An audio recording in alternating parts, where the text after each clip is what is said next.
going to be honest. Travel sports are becoming a real kick in the tit. Okay, if you guys want to keep scheduling these kids' games for 7, 8, 9 o'clock at night on a weekend, I'm going to start handing out martinis on the sidelines, right? You want to schedule a game during adult time? You're going to start to see some adult shit going on. All right, parents are people too, and we've got needs. And I'd really not have to start taking up my weekend antics on like a Tuesday night just because all of my allotted adult time on the weekends has now been absorbed by travel sports. My coworkers don't need to be seeing what should look like Sunday morning me on a Wednesday passing gas and swallowing a bacon, egg, and cheese whole. You know, that should just be reserved for the family.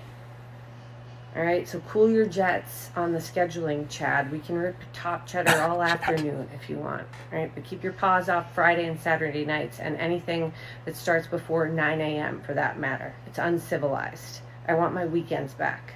This reel got a lot of traction because I think it speaks to a lot of where we're coming from as parents and people in youth sports. And I think my initial reaction was, as parents, we can make these decisions. And it can feel like there's a little bit of FOMO, meaning that if you don't sign your kid up for the thing, they're going to fall behind or they're not going to be with their friends. But if you've lost your weekends and you're not spending time as family and you're eating like garbage and you're not sleeping well and everything else isn't going great, I just am not sure it's worth your child's success, or I'm not even sure what the long-term goal would be in the success of that youth sport. So my tangible recommendation as a sports medicine physician and a dad of youth athletes and somebody who played collegiate sports would be is remember what the goal is. And if the organization that you've signed your kid up for is not helping you meet those goals, find a different organization, talk to the kids about what their priorities are. And I think personally, one of the most important things you can do with your kids is to have dinner with them at a table at least a few nights a week. And if travel sports doesn't let you do that, I think you may need to look at your priorities. If this reel resonated with you and you have other things that you would add, please put them in the comments, send me DMs. And if you're looking for more information from a sports medicine physician who takes care of professional athletes on how to keep your kid healthy and other recommendations on maybe how to keep the schedule straight, be sure to give me a follow.